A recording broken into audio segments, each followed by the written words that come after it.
The envelope was cream-colored and heavy in my hand, thicker than most, the kind of paper you don't buy in bulk. You select it for special moments. But this one didn't feel special, not to me. It arrived on a Tuesday tucked beneath the circulars and bank statements on my small porch in northern Maine. I stared at the elegant calligraphy, at the swirled lettering that read, Lucas and Sophie, a celebration of love. Lucas, my grandson, Angela's boy. I hadn't heard from him in almost 2 years. Not a phone call, not a postcard at Christmas, just silence. I knew why, of course, or at least I thought I did. Ever since Angela passed, the bridge between us slowly cracked until there was nothing but cold water underneath. I set the envelope on the counter and made a pot of tea. Jasmine, Angela's favorite. As the steam curled toward the ceiling, I sat quietly at my kitchen table, the soft ticking of the wall clock counting down the moment I'd have to face it. Finally, I opened it. Thick cardstock, gold trim, a photo of Lucas and Sophie wrapped in each other's arms in a meadow somewhere I couldn't place. Lucas wore the same smirk I remembered from when he was 10 and lied about breaking my kitchen lamp. But what truly caught me off guard wasn't the fancy print or the RSVP card. It was the note at the bottom. Grandma Eleanor, we'd be honored if you could attend. We've reserved a room for you? Please, it would mean the world. Lucas. I read it 3 times. It was the first time he'd called me Grandma in writing in over a decade. And just like that, memories I'd buried began to stir. Angela holding him as a baby, me rocking him to sleep while Richard traveled for business, the way he used to sneak into my bed with his teddy bear during storms. Richard. The name left a bitter taste even now. He'd been cold ever since Angela's diagnosis, barely present toward the end. And after her passing, well, let's just say he made it clear that any remaining connection between us was optional. Yet somehow, here I was, invited back into the circle. Or so it appeared. What they didn't know, what no one in that family knew, was that Angela had left me everything. Not just memories, not just letters or photos. Her will had bypassed her husband and son completely. Her lawyers found me 6 months ago, trembling and confused in my little garden shed, pruning dead roses. The letter was handwritten, sealed tight. Mom, if you're reading this, I'm already gone. Please know this wasn't to hurt them. It was to protect you. You always gave without asking. You always forgave what should have broken you. But now, I need to know that you'll be safe. This inheritance is for you. Use it how you see fit. But most of all, don't tell them. Not yet. With all my love. Angela, $33 million. I'd never even said the number out loud. A mix of property, stock holdings, royalties I didn't know existed. Angela had been investing quietly, smartly, probably to build a future for Lucas. But something had changed before she passed. Something deep, something painful. And now it all rested with me. I had no intention of spending it on silk gowns or beachside homes. I still wore my navy cardigan from J.C. Penney's. My pride lived in simple things: home-cooked soup, quiet walks, picture frames with chipped edges. But I'd also seen what greed could do to men like Richard, and what disappointment could do to boys like Lucas.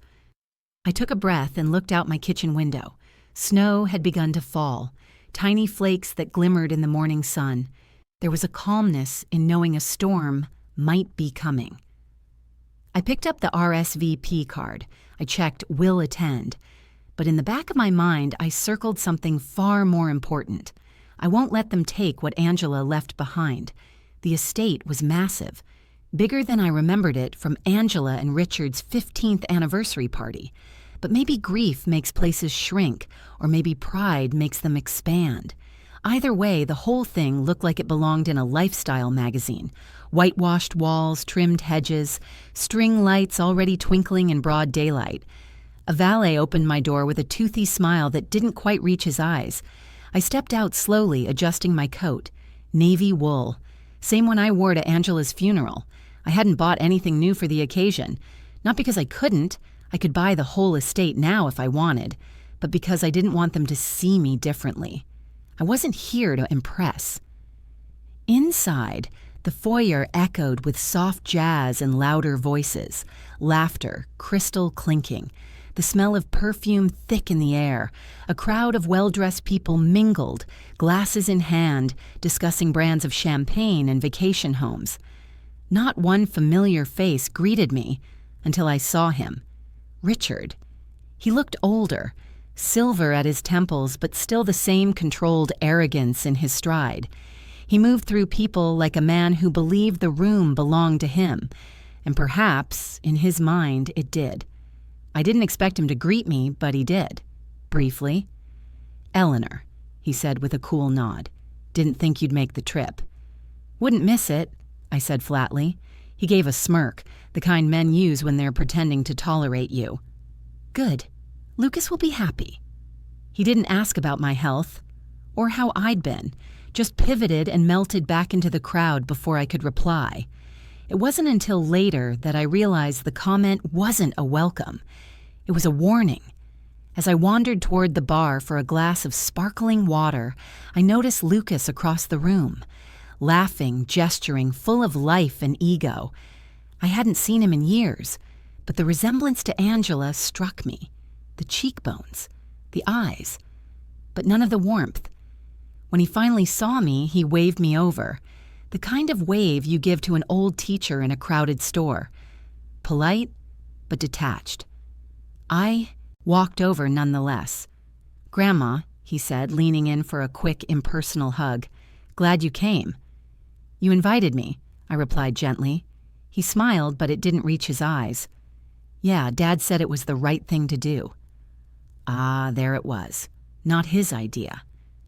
Before I could say anything more, a sharply dressed man clapped Lucas on the back and dragged him into a conversation about custom suits. I was left standing there like someone who'd wandered in off the street. I turned to find a quiet seat near the windows, where I could watch the golden afternoon fade across the estate's gardens. That's when I heard it. Two voices, familiar. I leaned just slightly toward the cracked French door that led to the adjoining hallway. I wasn't trying to eavesdrop, but I wasn't trying not to either. Richard's voice, hushed but sharp. "You think she's hiding it?" "Lucas, I'm sure of it. Angela didn't leave a dime to us. But Grandma? She's sitting on something. I can feel it." Richard laughed, low and bitter. "Then we push. Pressure her a little. Let her know she doesn't have much time left to be generous." Lucas scoffed. "She's 71. How much longer can she possibly live? A few more birthdays?" Richard, "Just make sure she's not alone too long. Accidents happen." I gripped my cane. My knuckles turned white. They didn't know. They didn't realize how much I'd heard, or how many years I'd spent watching men underestimate quiet women. I stood up slowly and walked away before the heat in my chest turned into tears. I would not cry. Not here. Not for them. Instead, I returned to my room, a guest room tucked on the far end of the estate, overlooking the orchard. Quaint. Quiet. Supposedly private. I opened my suitcase and pulled out the small black pouch I'd brought with me. Inside, a compact audio recorder, small enough to fit in my purse, powerful enough to catch everything. Angela had always told me, "You don't need to raise your voice to be powerful. You just need to remember everything." I pressed the record button and slipped it into my clutch.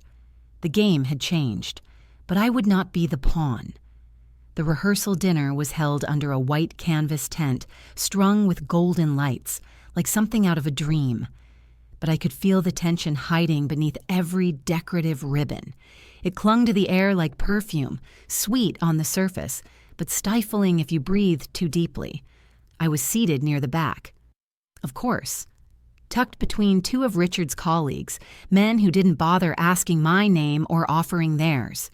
They discussed investments, property flips, luxury watches, oblivious to the older woman sitting silently with her cloth napkin folded just so in her lap. I sipped water. I listened. I waited. The servers passed out flutes of champagne. I declined politely, but one was left beside me anyway, the condensation sweating onto the linen tablecloth.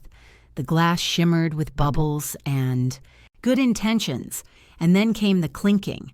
Someone tapped a spoon against a crystal flute, and the tent hushed. Richard stood.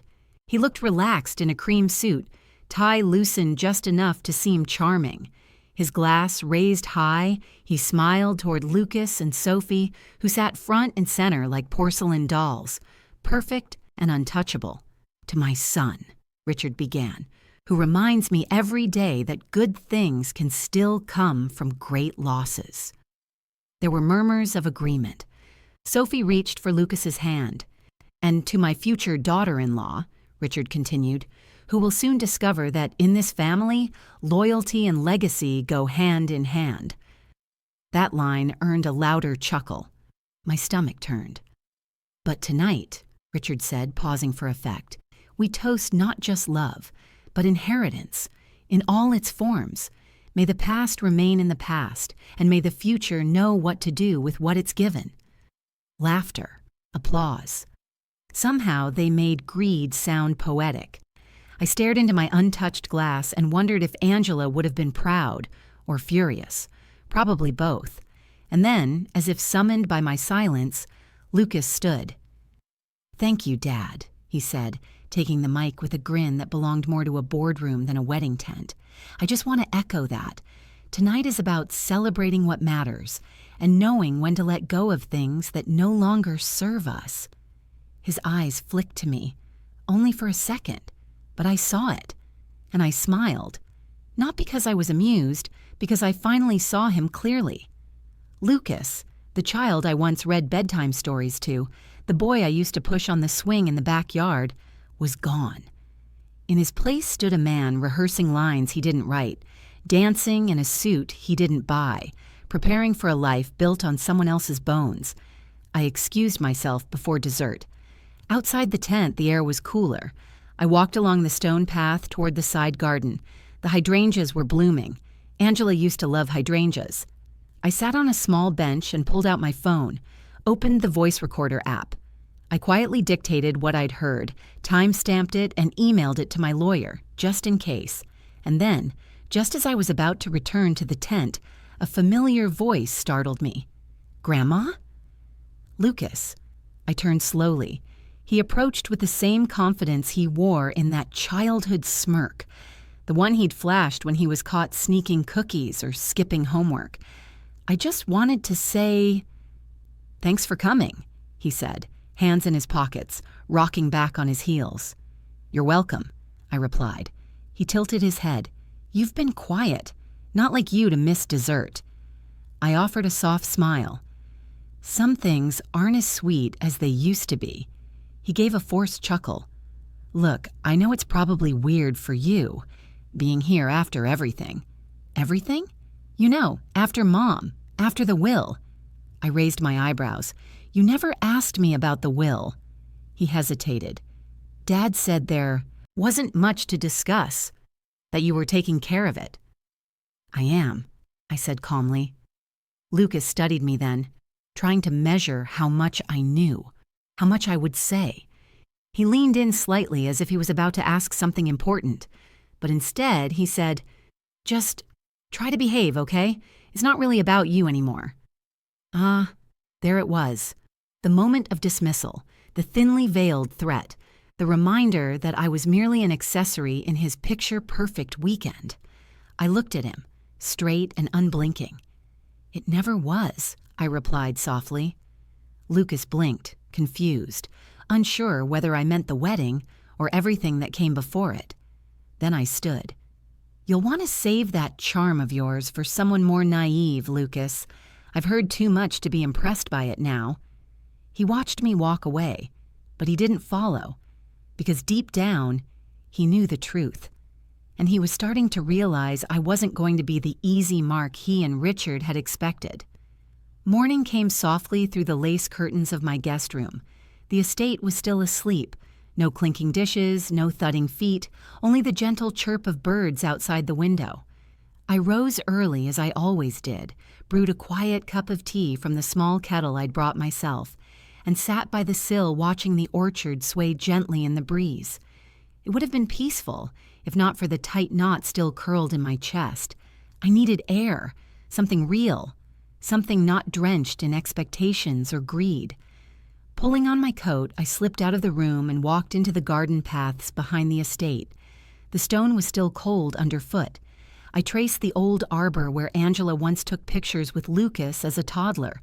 Time had moved on, but the shadows remained. That's when I saw her. Sophie.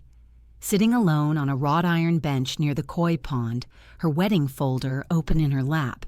She wore a pale blue cardigan over a linen dress, her hair pulled into a loose braid.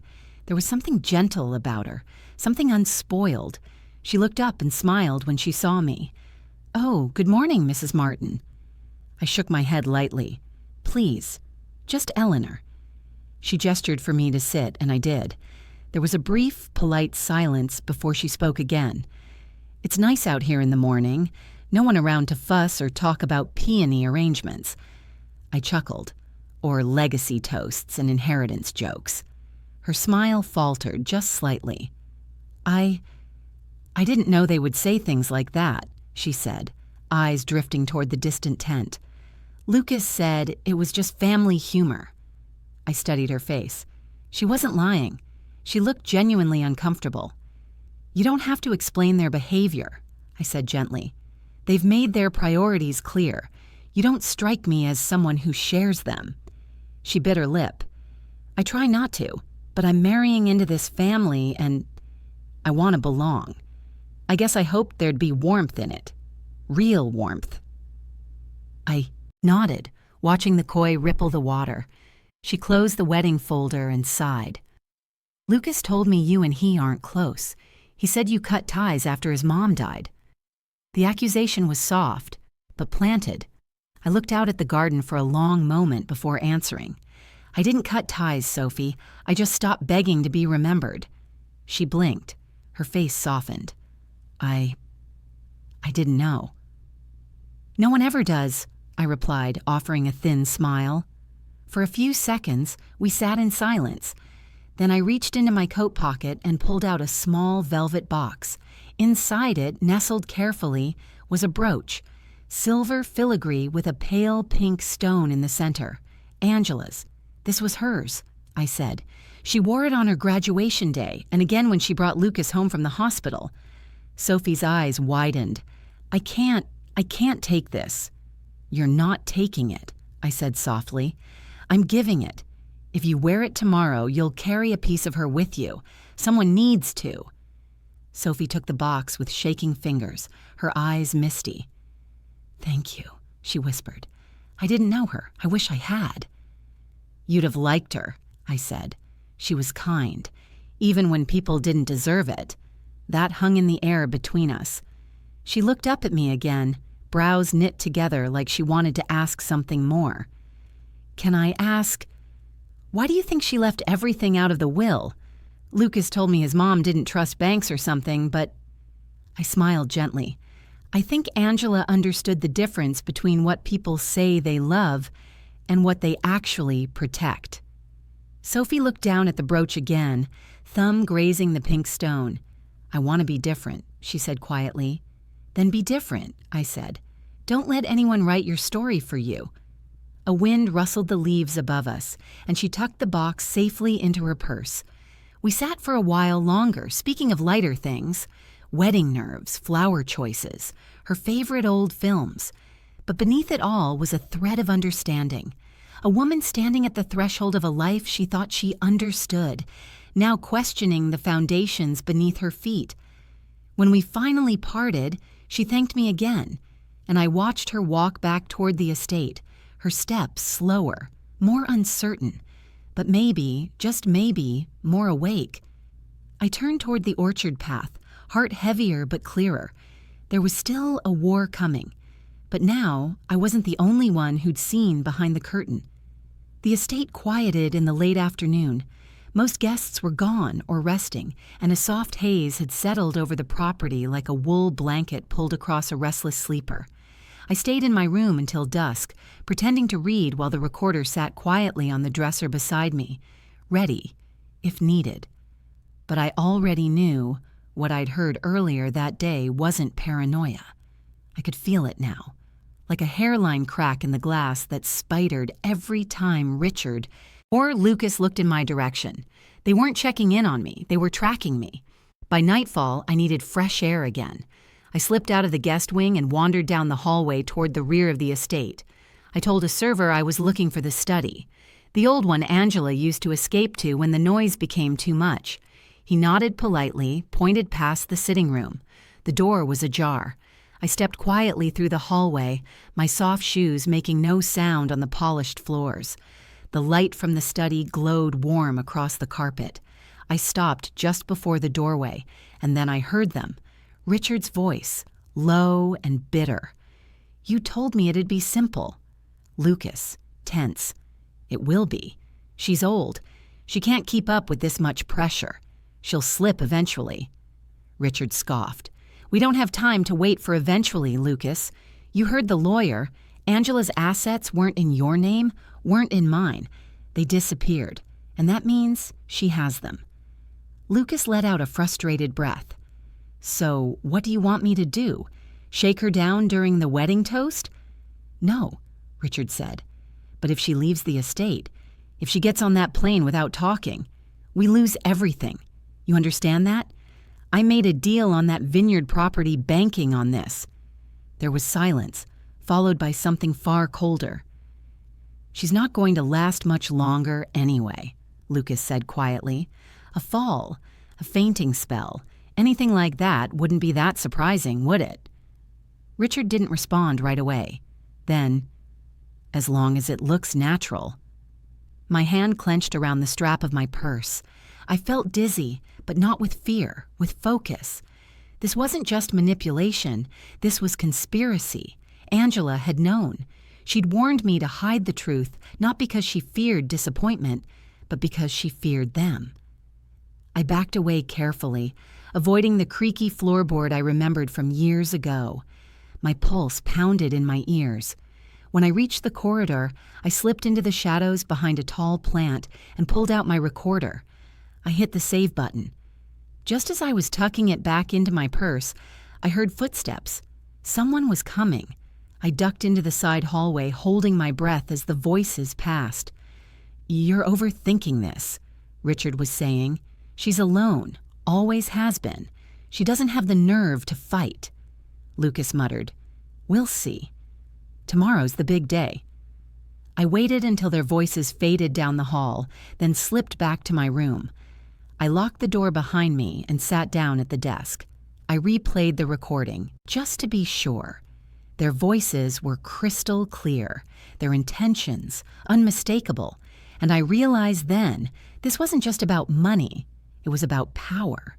Richard couldn't stand that Angela had slipped control from his grasp even in death. And Lucas, he was more like his father than I ever dared admit. I picked up my phone and called my lawyer, left a message on her after-hours line. "It's Eleanor Martin. I've obtained clear audio. I'm transferring it to a drive now and locking it up before the wedding tomorrow. I'll need you to prepare for contingency filing, trust formation, will revision, and possibly a police report depending on how things unfold." Then I opened my suitcase again and pulled out a small flash drive. I copied the file, slipped it into a different purse. That one would stay locked in my luggage. The original recording I would keep on me. And I sat there, staring at the pale pink fabric of the bridesmaid folder Sophie had left behind when we spoke. There was still a small chance she could get through to Lucas, but more than likely, he was already gone. And if tomorrow was the final act in their little performance, I would be ready. I would sit politely. I would smile when appropriate. But I would not flinch. Angela hadn't died to leave me a secret. She'd left me a shield, and if they tried to take one more thing from me, I would burn the whole illusion down. The next morning began with frost on the grass and a fire in my chest. I woke early, long before the others, dressed in quiet layers and called a cab into town. I didn't leave a note. I didn't tell anyone where I was going. Let them assume I was taking a walk or having breakfast in the guest dining room. They wouldn't notice I was missing, not until they needed something from me. The driver was polite, didn't ask questions. He dropped me at the corner of a small law office on Main Street, a modest little place with a green awning and an old bell above the door that jingled when I stepped in. Inside, everything smelled like leather-bound books and freshly printed paper. "Mrs. Martin," the receptionist said, standing quickly, "she's expecting you." My attorney, Margaret Lang, had been Angela's as well, sharp, discreet, a woman who didn't waste words or time. She met me in her office with a firm handshake and a quiet look of concern. "Tell me," she said simply. I did.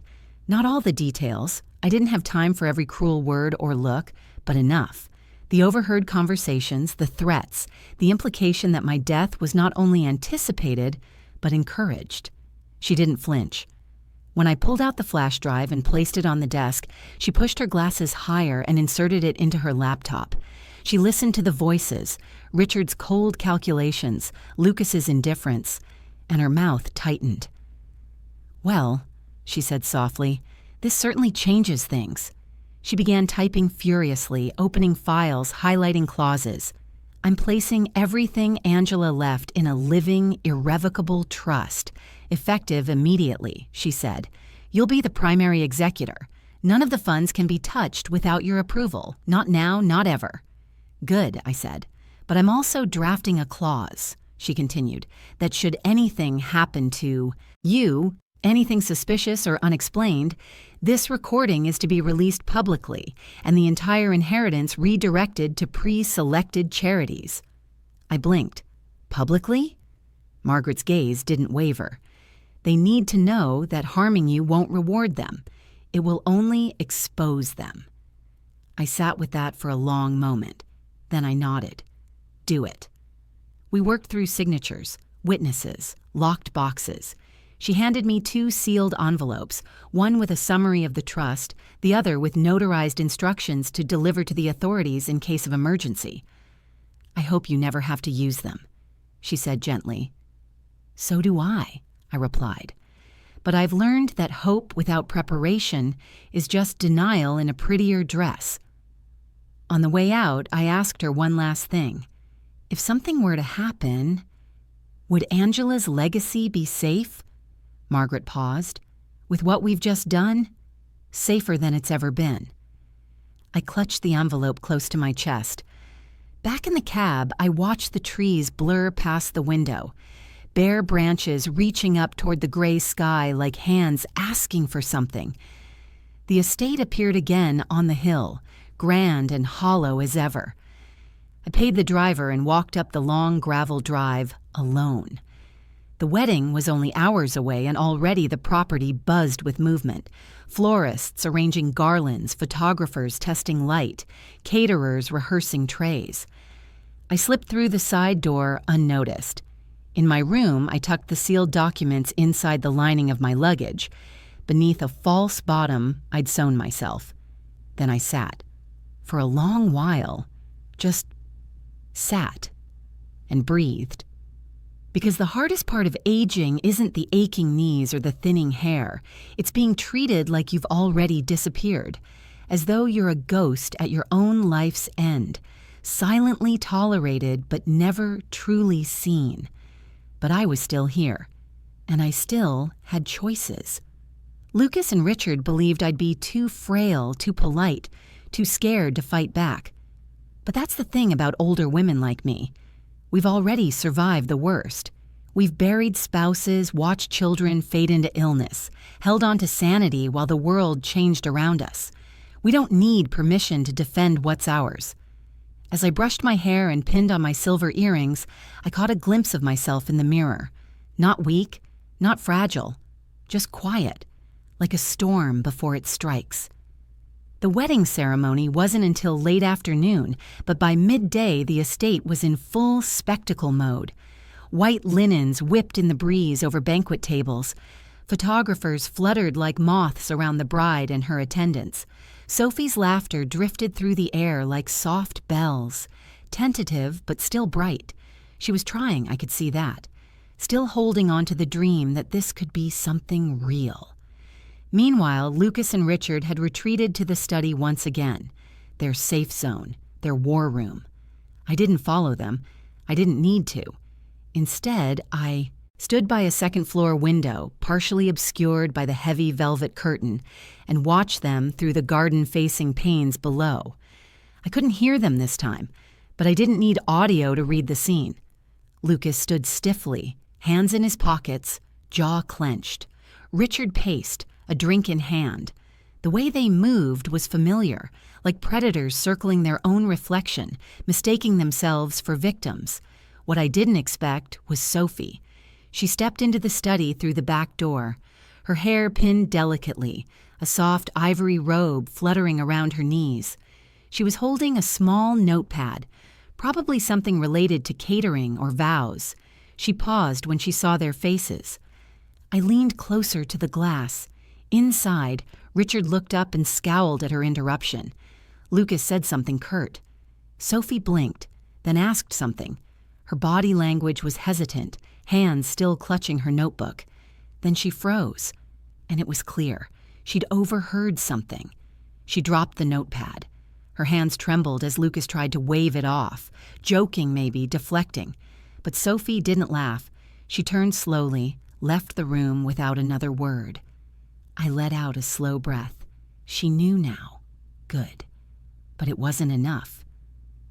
Back downstairs, I entered the main parlor where guests were gathering for light hors d'oeuvres. A pianist played something delicate in the background. I took a seat near the windows and pretended to skim a magazine. Richard entered a moment later, alone. He didn't see me watching. He walked over to Lucas, who was adjusting his tie with visible frustration. "They're changing the seating again," Lucas said under his breath. Richard waved it off. "Forget that. Did you talk to her yet?" Lucas shook his head. "She's still acting like everything's fine." "Then we tighten the noose," Richard muttered. "If we play nice and she feels cornered, she might offer something. A compromise." Lucas scoffed. "She doesn't look like the compromising type." "No," Richard agreed. "But she's a grandmother. Grandmothers break when they think they're losing family."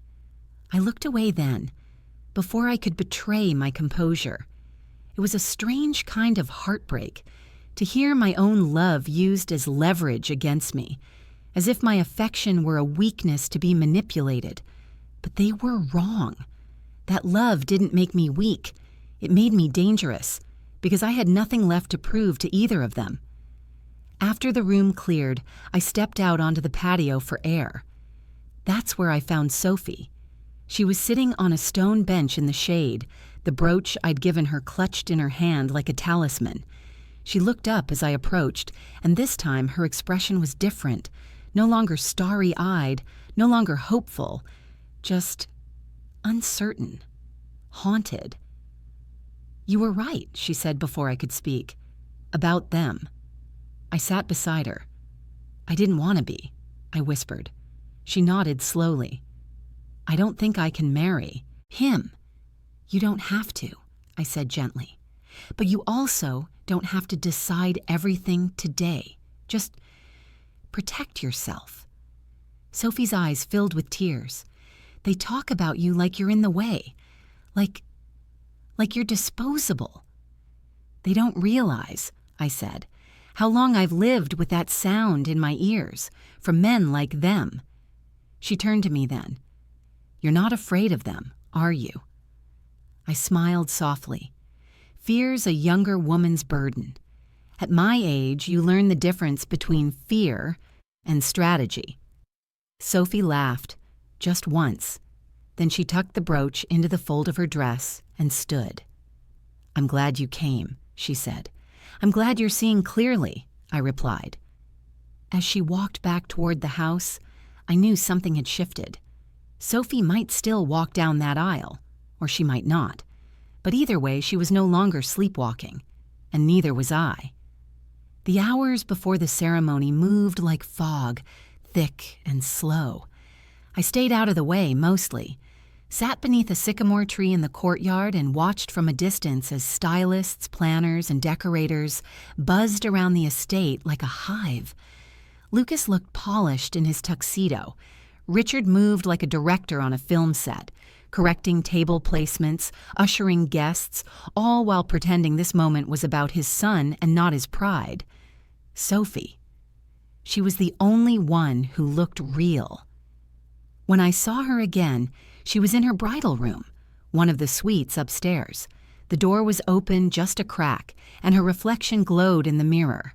Ivory lace, soft veil, pinned like a halo, but her eyes were red-rimmed. I knocked gently. She turned, startled. "Oh, Eleanor. May I come in?" She hesitated, then nodded. I stepped into the quiet of the room. Perfume hung in the air, and scattered across the vanity were pearl hairpins, a lipstick tube, and the small velvet box I had given her. Sophie reached for it instinctively, opened it again. Her fingers brushed the brooch.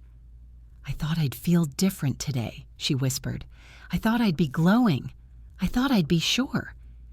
"It's not wrong to feel unsure," I said, "but you need to ask why." She looked at me through the mirror. "Because I saw who he really is yesterday." I didn't ask what she heard. I already knew. "He said you were fragile," she murmured, "that you wouldn't last much longer, that once things were in his hands, he'd do the right thing. But he didn't mean help. He meant control." I nodded slowly. "I wish I could say I was surprised," I replied, "but truth has a way of catching up to people like him, and people like Richard." Sophie turned to face me, hands twisting in her lap. "I feel like I'm stuck. If I walk away, I disappoint everyone. If I go through with it, I disappoint myself." "Let me tell you something, Sophie," I said softly. "You can disappoint a room full of people and survive. But disappoint your own heart, and the damage will echo for decades." Tears welled in her eyes. She wiped them away. "I don't want their money," she said, "or their status. I just wanted to feel safe, like I had a future with someone who wouldn't treat me like a transaction." I stepped closer and placed my hand gently on hers. "Angela once told me that love is not what you say in a speech, but what you whisper when no one else is listening." Sophie's breath hitched. "And I think you already know," I added, "that Lucas's whispers aren't meant for your ears. They're meant to control mine." She nodded, lips trembling. "I don't know what to do," she whispered. "Yes, you do," I said. "You just need the courage to follow through." There was a long pause. Then, without another word, Sophie reached for the brooch and pinned it to the lace just above her heart. She looked into the mirror again, long and hard. This time, her reflection stared back with more than just fear. It held the quiet beginning of strength. When I left the room, I didn't say goodbye. I didn't need to, because whatever happened at that ceremony, Sophie had changed, and so had the balance of power. Back in my suite, I opened the smaller purse I planned to carry with me and carefully checked the recorder. Still working, still holding the evidence. Then I added one more item. An envelope hand-addressed to Margaret Lang, containing a single instruction: release immediately if anything happens to me during or after this ceremony. Include all recordings. Include all clauses of the trust. Eleanor Martin. I sealed it, tucked it into my coat pocket. The sun dipped lower, casting golden ribbons of light across the hills. In a few hours, guests would gather, music would rise, and vows would be exchanged. Or not. But no matter what happened next, one thing was certain. I wasn't walking into that ceremony as a guest anymore. I was walking in as the only person who knew the entire truth. And I intended to make sure the right person left that garden, standing tall. The sun had begun its descent by the time the string quartet took their places beneath the floral arch. Guests shuffled into rows of white chairs, their pastel dresses and pressed suits glowing in the honeyed light. The entire garden had been transformed into a scene from a high society magazine. Champagne flutes sparkled. The floral arrangement stood taller than most of the guests. I walked in alone. No one greeted me. No one needed to. They'd already decided who I was in this story. the quiet old woman from the corner of the family, half forgotten but expected to clap and nod at the right moments, an accessory to nostalgia. I took my seat in the second-to-last row, not by mistake. That's where they'd placed me on the seating chart, strategically far from Lucas, Richard, and the front rows packed with guests who mattered. But I was fine with that, because sometimes the best view of a trap being sprung is from the very edge of the stage. I reached into my purse, pressed the small black button on the side of the recorder, and let it run. The ceremony began. Lucas stood tall at the altar, groomed to perfection, every inch of him tailored and calculated. He looked the part, handsome, successful, charming. But I saw what most of them didn't. His hands clenched too tightly. His jaw stiffened whenever a server passed too close. He was waiting for something, or someone. Sophie appeared at the end of the aisle a moment later, escorted by her father. The guests turned and gasped. She was radiant, truly. The brooch I gave her glinted in the afternoon sun, pinned to her gown like a badge of quiet rebellion. She didn't look at Lucas as she walked. She looked at me, just once, and nodded. The ceremony began. The officiant, a bland-looking man in a tailored suit, spoke about love, partnership, the bonds of family. Guests sniffled politely. Cameras clicked. Then Lucas was handed the microphone. He cleared his throat and began. If someone had told me 5 years ago that I'd be standing here today, I wouldn't have believed them, he said, voice smooth and confident. But here I am, because of the choices I made and the people who helped me get here. Polite laughter. And of course, we can't forget family, he continued, his eyes sweeping the rows until they landed briefly, pointedly, on me. Even the ones who've lingered, who've watched from the sidelines, who, with all due respect, should know when to let go. There were soft murmurs, a few uncomfortable chuckles. I didn't blink. Lucas went on. This is a day about the future, about building something new, not clinging to what's old or bitter or buried in the past. I knew what he was doing, baiting me, trying to provoke a reaction, to push me into looking small, emotional, out of place. But I wasn't here to react. I was here to record, and Richard knew it. Because moments later, as Lucas passed the mic back, Richard stood suddenly from the front row, clapping his hands as if he couldn't help himself. A beautiful sentiment, he said loudly, and so true. Because in this family, we move forward, we build, we invest in our future. He turned to the crowd, spreading his arms like a showman. And today, we close the chapter on any lingering misunderstandings, he added, voice dripping with mock sincerity. Let the past rest where it belongs. I could feel every eye subtly shift toward me. They were trying to paint me as the ghost, the burden, the jealous matriarch clinging to relevance. I smiled, and I stood up, not suddenly, not theatrically, just with intention. The officiant looked confused. Lucas stiffened. Richard turned, his grin faltering. I walked up the side aisle, not to the altar, not to the front, but just far enough to be heard. May I say a few words? I asked the officiant. He stammered, then nodded. I took the microphone gently, turned to face the guests. My name is Eleanor Martin, I began. Some of you know me. Most of you probably don't. That's all right. I've spent most of my life not needing to be the loudest person in the room. I let the silence settle. But I do believe in speaking when something important is at stake, and I believe in honoring the dead. The crowd hushed. Angela Martin, my daughter, passed away 5 years ago. Her absence was felt by many, but her legacy, well, that depends on who you ask. I paused. She didn't leave behind just a memory. She left behind a fortune, a carefully built estate, one meant to protect those she loved. But when she died, that love was forgotten by some, twisted by others. There was a shift in the audience now, uneasy whispers. I looked directly at Richard and Lucas. And I've heard what you've said behind closed doors.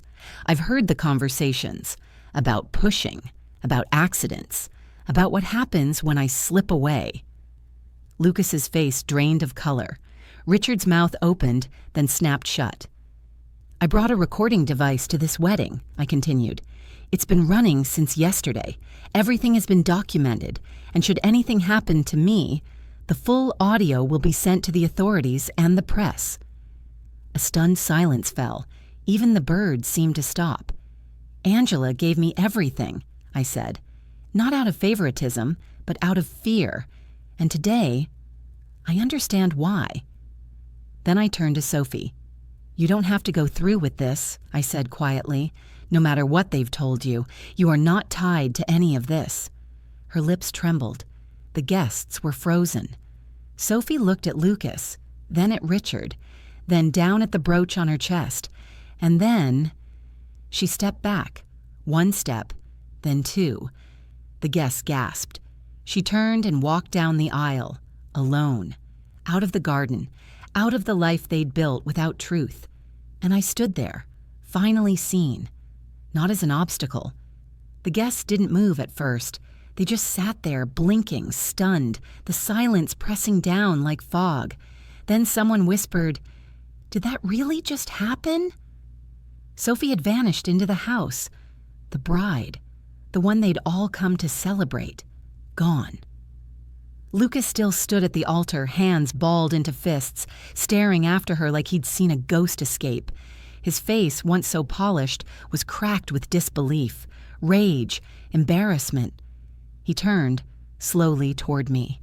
I didn't flinch. He stepped off the raised platform, brushing past chairs and startled guests, his gaze locked onto mine like a heat-seeking missile. "You think this is a game?" he spat, stopping just inches from me. I stared at him, calm. "I think you played it too long without realizing someone else brought the rule book." He grabbed my arm, just hard enough for others to notice. That's when Richard rushed over. "Outside," he hissed. "Now." A few guests started standing.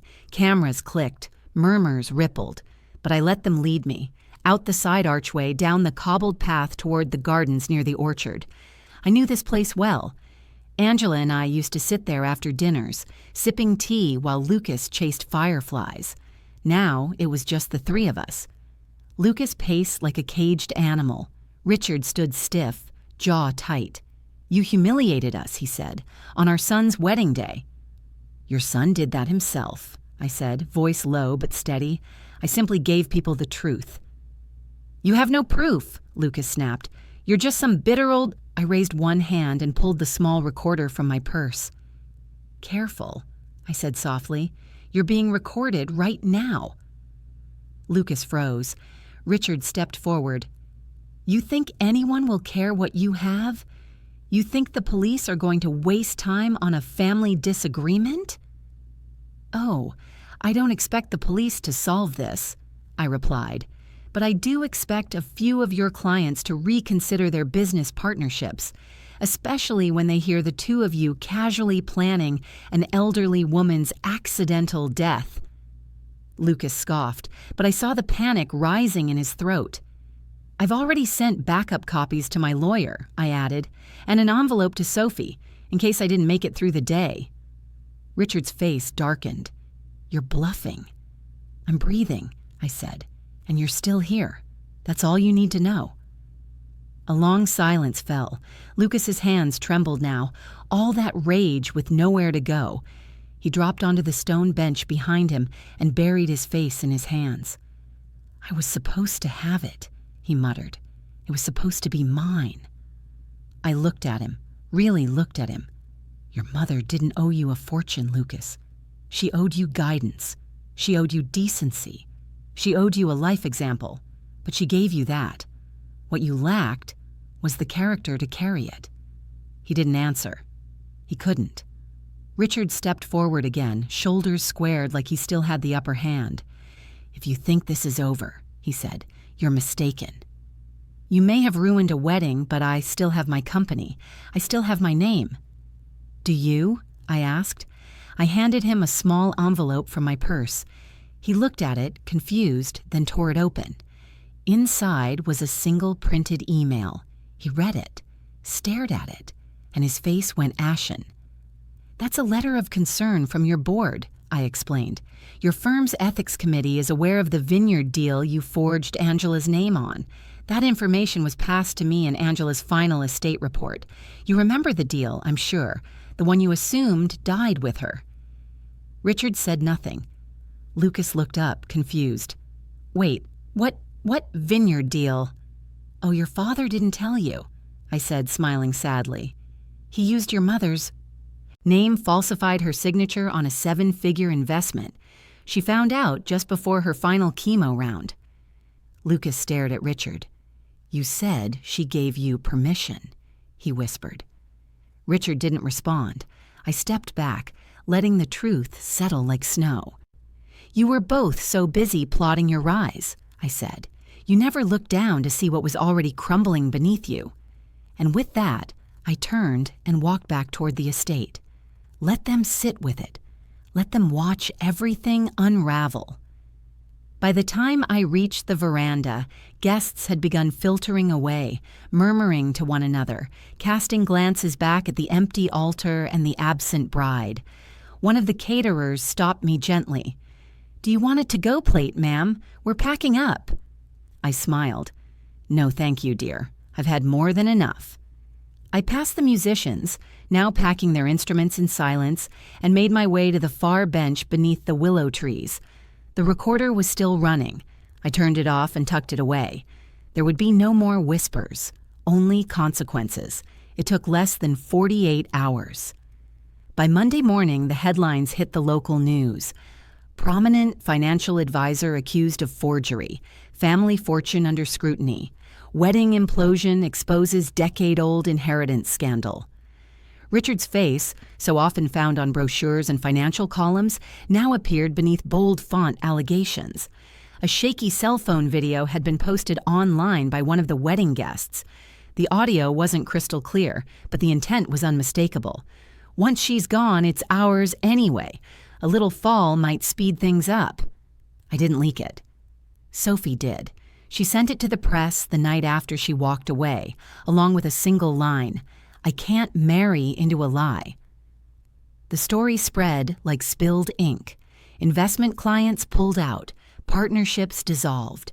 The ethics board at Richard's firm opened an internal investigation, and within 2 days he was forced into temporary leave, which we all knew meant permanent disgrace. Lucas wasn't spared either. Though his name wasn't on the fraudulent vineyard papers, the audio revealed his role in what the public quickly called the inheritance plot. The fact that he'd used the phrase, "accident wouldn't be surprising," became a meme. His company's image tanked. Sponsors pulled their brand deals. He issued a statement online, a poor attempt at apology wrapped in excuses. It backfired. And I didn't lift a finger. I simply watched. Not with glee, but with something heavier. The grief of a grandmother who had tried, who had once held a toddler in her arms and whispered stories into his ear, who had kept birthday cards in drawers long after he stopped writing back. But betrayal from a child, it doesn't explode.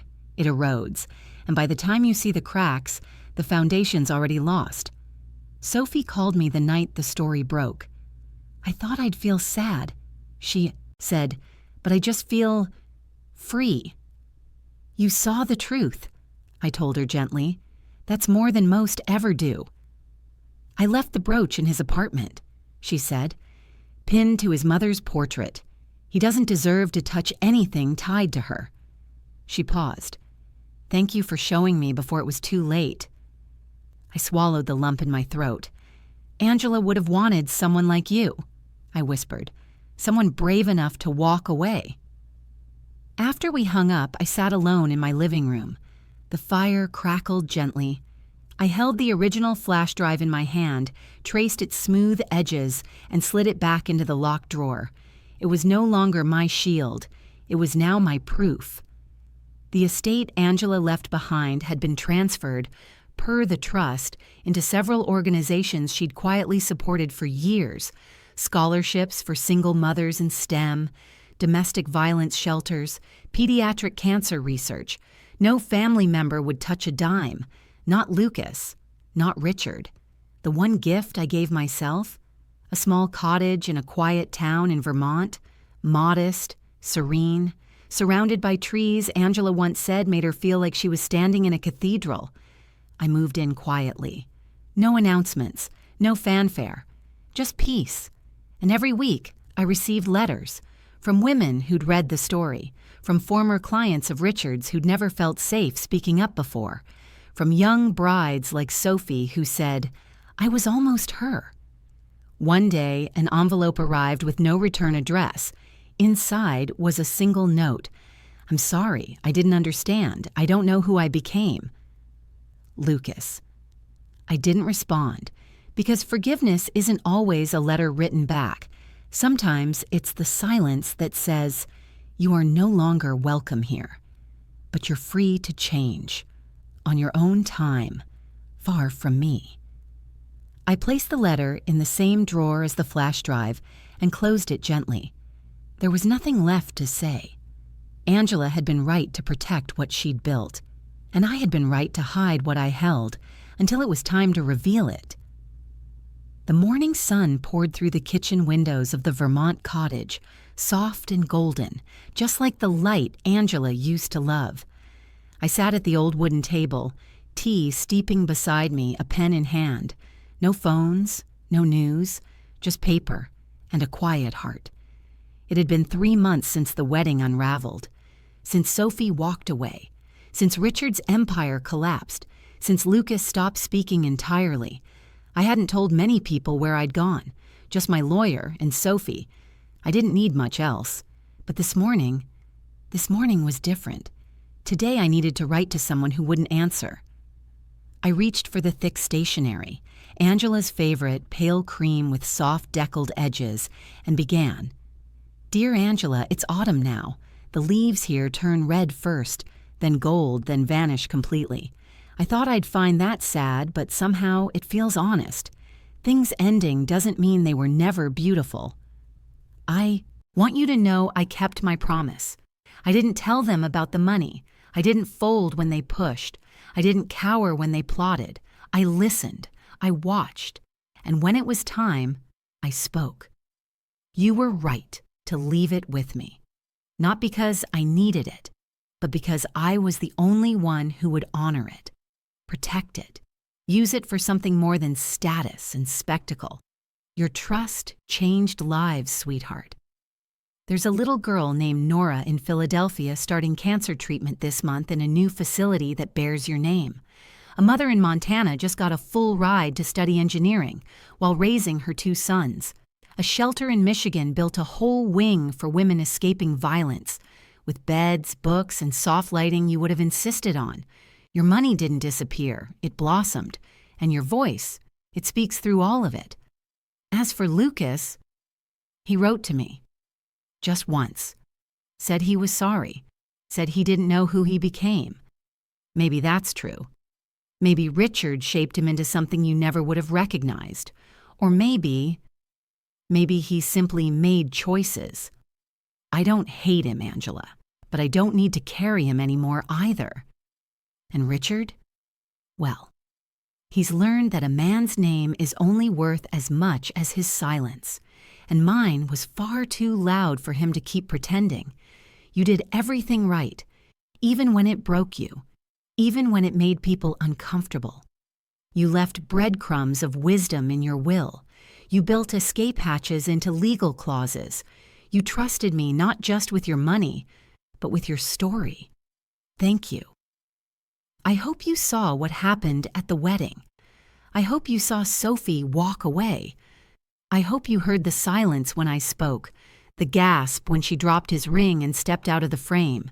She's doing well. Wrote me last week from a cabin in Oregon. Says she's planting a garden. Maybe love will find her again. Real love. But for now, she's whole. And that's enough. And me? I'm still learning how to rest. to wake up without a plan or a warning to prepare for, to bake pies again, to walk slowly to the mailbox, to breathe. You made sure I'd be safe. Now I'm making sure I live. I planted a tree here, just past the fence line. It's small, but strong. I placed a little plaque at the base. Angela's legacy. May it shelter others. I sit beneath it sometimes, and today I write to you. Not to mourn, but to thank you. You always said legacy wasn't about money or fame. It was about protecting something you loved, even if no one else understood why. You did that. Now I have too. Love always. Mom, I folded the letter carefully and placed it in the tin box beneath the tree. Sealed, protected. A breeze rustled the leaves overhead. I looked up and smiled. I wasn't waiting for a reply. I already had one. In the rustle, in the quiet peace, in the fact that I still stood, unbroken. The past had tried to bury me, but it didn't know. I was the seed.